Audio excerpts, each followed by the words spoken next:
রামপুর উচ্চ বিদ্যালয় অনলাইন ক্লাসের পক্ষ থেকে সবাইকে স্বাগত। আমি শিউলি রানী রায়, সহকারী শিক্ষক, হাজীগঞ্জ চাঁদপুর।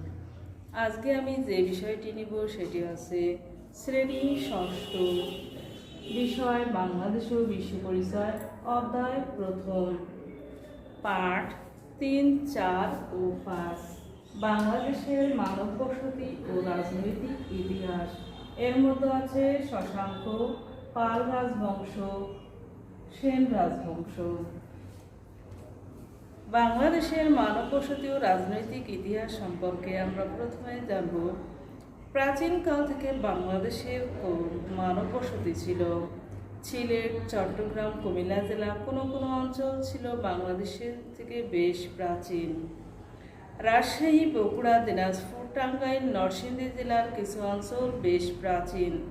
চট্টগ্রামে রাঙামাটি, সীতাকুণ্ড, কুমিল্লার লালমাই, হবিগঞ্জের চুনারঘাট, নরসিংদীর ওয়ারী বটেশ্বরে প্রাগৈতিহাসিক যুগের হাতিয়ার যেমন পাথর ও কাঠের কোঠার, বাটালি, তীরের ফলক আবিষ্কার হয়েছে। প্রাগৈতিহাসিক যুগকে অনেকে কি প্রস্তর যুগ বলে। আর এই প্রস্তর যুগের মানুষ যাযাবরের মতো জীবন যাপন করছে। প্রস্তর যুগের মানুষ বনে বাজারে ঘুরে বেড়াচ্ছে যাযাবরের মতো।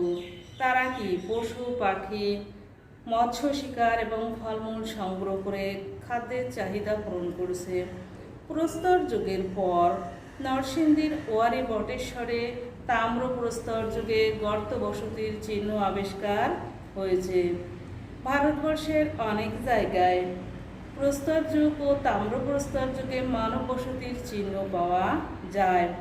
বর্তমানে পাকিস্তানের কি হরপ্পা, মহেঞ্জোদারো, ভারতের লোথাল, কালীবঙ্গান প্রভৃতি স্থানে সিন্ধু সভ্যতার নিদর্শন আবিষ্কার হয়েছে।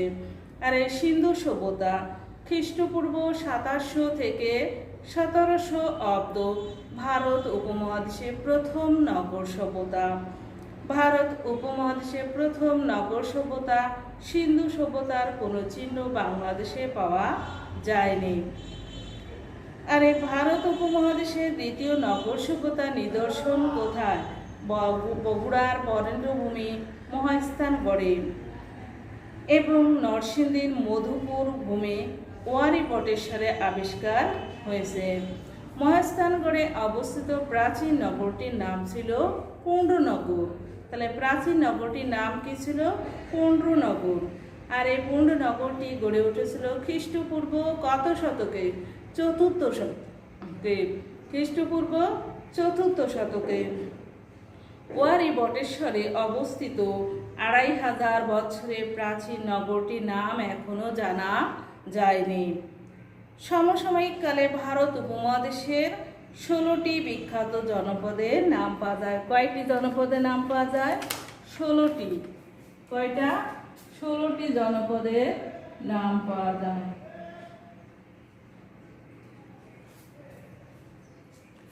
আর এই জনপদগুলো ছিল এক একটি পৃথক রাষ্ট্র। বাংলাদেশে অংশের ইতিহাস মৌর্য যুগের সম্রাট অশোকের সময় থেকে জানা যায়। মহাস্থানগড়ে প্রাপ্ত শিলালিপি থেকে অনুমান করা হয় মৌর্য সম্রাট অশোক পুণ্ড্রনগরকে শাসন করছেন। আবার কেউ কেউ বলেছেন এটাকে চট্টগ্রাম পর্যন্ত মৌর্য শাসনাধীন ছিল। মৌর্য যুগের পর ভারত উপমহাদেশের অনেক অঞ্চলে শুঙ্গ ও কুষাণ রাজাদের শাসন ছিল। তাহলে কাদের শাসন ছিল? শুঙ্গ।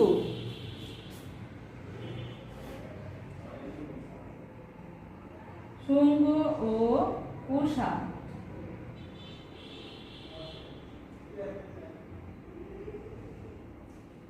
শুঙ্গ ও কুষাণ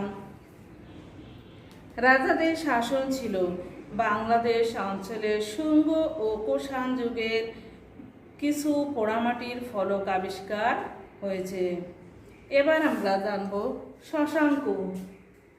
শশাঙ্ক আমাদের দেশে বিস্তারিত ইতিহাস জানা যায় গুপ্ত যুগ থেকে। আর এই গুপ্তরা মূলত ভারত উপমহাদেশের উত্তর অঞ্চলের শাসক ছিলেন। তাহলে গুপ্তরা মূলত কোন উপমহাদেশে? ভারত উপমহাদেশের উত্তর অঞ্চলের শাসক ছিলেন। বাংলাদেশের উত্তর অংশে পুণ্ড্রবর্ধন ভুক্তি নামে একটি প্রদেশ গুপ্তদের শাসনাভুক্ত ছিল। বাংলাদেশের বিভিন্ন অঞ্চল তখন কি পুণ্ড্রবর্ধন, বঙ্গ, সমতট, গৌড়, বরেন্দ্র, হরিকেল প্রভৃতি জনপদ নামে পরিচিত ছিল। গুপ্ত শাসনের শেষের দিকে বাংলাদেশ অঞ্চলে আরও কিছু রাজার নাম পাওয়া যায়, যারা কি পরবর্তী গুপ্ত নামে পরিচিত। আর এই পরবর্তী গুপ্ত শাসকদের পর সপ্তম শতকে শশাঙ্ক নামে এক শাসকের পরিচয় পাওয়া যায়। তিনি ছিলেন কি? শশাঙ্ক ছিলেন গৌড়ের শাসক, আর এই গৌড়ের প্রথম স্বাধীন শাসক বলা হয়। তার মৃত্যুর পর প্রায় 100 বছর প্রাচীন বাংলাদেশের কোনো স্থায়ী শাসকের তথ্য পাওয়া যায় না। ছোট রাজ্যগুলো নিজেদের মধ্যে কলহ যুদ্ধে জড়িয়ে পড়ে। এরপরে আমরা দেখব পাল রাজবংশ। এটা আছে 750 থেকে 1161 খ্রিস্টাব্দ। তাহলে পাল রাজবংশ বাংলাদেশের প্রথম দীর্ঘস্থায়ী রাজবংশ। আর এই পাল রাজবংশের প্রতিষ্ঠাতা ছিলেন গোপাল। শতবর্ষব্যাপী কলহ, নৈরাজ্য, হানাহানির অবসান ঘটিয়ে বরেন্দ্র এর সিংহাসনে বসেন। প্রজাদের প্রতিনিধি বা কর্মচারীদের প্রতিনিধিরা কি করে? গোপালকে নির্বাচন করে। তার অপর একটি মত আছে যে সামন্তরা এই গোপালকে ক্ষমতায় বসান। তাহলে গোপালকে কারা ক্ষমতায় বসান? সামন্তরা। গোপাল যোগ্য শাসকের পরিচয় দেন। ধর্মপাল, দেবপাল এ বংশের শাসক ছিলেন। পাল বংশের প্রায় 400 বছরের শাসনামলে বাংলাদেশে রাজনীতি, অর্থনীতি, স্থাপত্য, চিত্রশিল্প ও শিল্পকলা সহ অনেক ক্ষেত্রে উৎকর্ষ অর্জন করে। দীর্ঘ 400 বছরের পাল শাসকদের অনেকেই কি করে? দক্ষতা, বিচক্ষণতার পরিচয় দিয়ে এই শাসন পরিচালনা করলেও তারা কেউ কেউ তা পারেনি। আর দ্বিতীয় মহিপাল এ সময় দিব্যই নেতৃত্বে কৈবর্ত নামে জেলে সম্প্রদায়ের মানুষ সফল বিদ্রোহ করে মহিপালকে কি পরাজিত করে। কৈবর্তদের রাজত্ব ছিল স্বল্পস্থায়ী। মহিপালের ভাই হচ্ছে রামপাল। সামন্তদের সাহায্য সহযোগিতা নিয়ে এই কৈবর্ত শাসক ভীমকে এক ভয়াবহ যুদ্ধে পরাজিত করে 1082 খ্রিস্টাব্দে বরেন্দ্র অঞ্চলে পাল শাসন পুনঃপ্রতিষ্ঠা করেন। পাল শাসকদের সমসাময়িক সমতট ছিল জনপদে খড়গ, দেব, চন্দ্র, বর্ম রাজবংশ স্বাধীনভাবে কি রাজত্ব করে। সপ্তম শতকে চীনা দেশীয় বিখ্যাত পরিব্রাজক হিউয়েন সাং সমতট পরিভ্রমণ করে 30টি বৌদ্ধবিহার দেখতে পান। তাহলে কয়টি বৌদ্ধবিহার? 30টি বৌদ্ধবিহার। কোন শতকে? সপ্তম শতকে চীনা দেশীয় বিখ্যাত পরিব্রাজক হিউয়েন সাং। এরপরে আছে সেন রাজবংশ।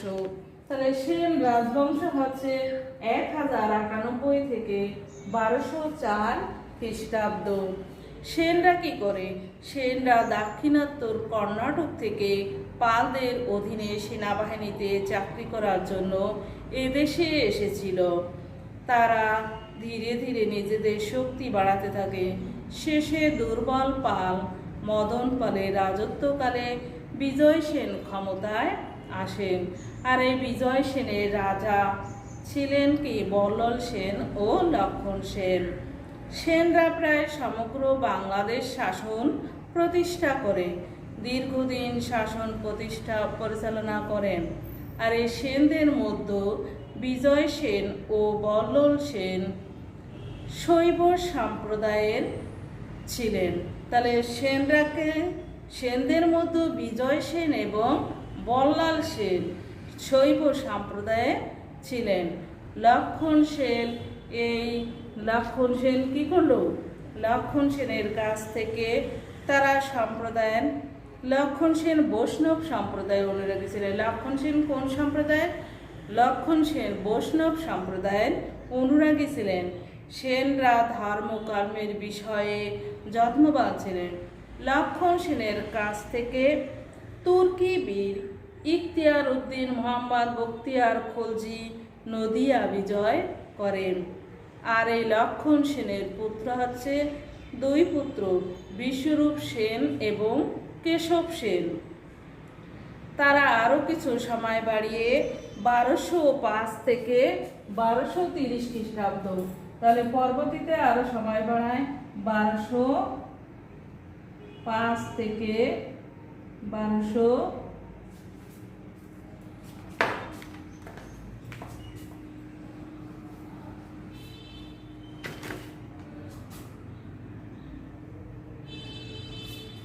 1230 খ্রিস্টাব্দ বিক্রমপুর থেকে বাংলাদেশের অন্যান্য অংশ শাসন করে। বখতিয়ার খলজি নদিয়া জয়ের ফলে বাংলাদেশ মুসলিম শাসনের সূত্রপাত হয়। কিছুদিনের মধ্যে সমগ্র বাংলাদেশে কি মুসলিম শাসন বিস্তার লাভ করেন। মৌর্য আমল থেকে সেন আমল পর্যন্ত বাংলাদেশের ইতিহাস প্রাচীন যুগ বলে পরিচিত। প্রিয় শিক্ষার্থীবৃন্দ, আজকের পাঠ আমাদের এই পর্যন্তই। আর পরবর্তী ক্লাসে আমরা যে পাঠগুলো আলোচনা করব প্রাচীন বাংলাদেশের আর্থসামাজিক সাংস্কৃতিক ধর্মীয় জীবন সম্পর্কে। প্রিয় শিক্ষার্থীবৃন্দ, সবাইকে ধন্যবাদ জানিয়ে আজকে শেষ করছি আমাদের ক্লাস। সবাই ভালো থেকো, সুস্থ থেকো, সবাইকে ধন্যবাদ।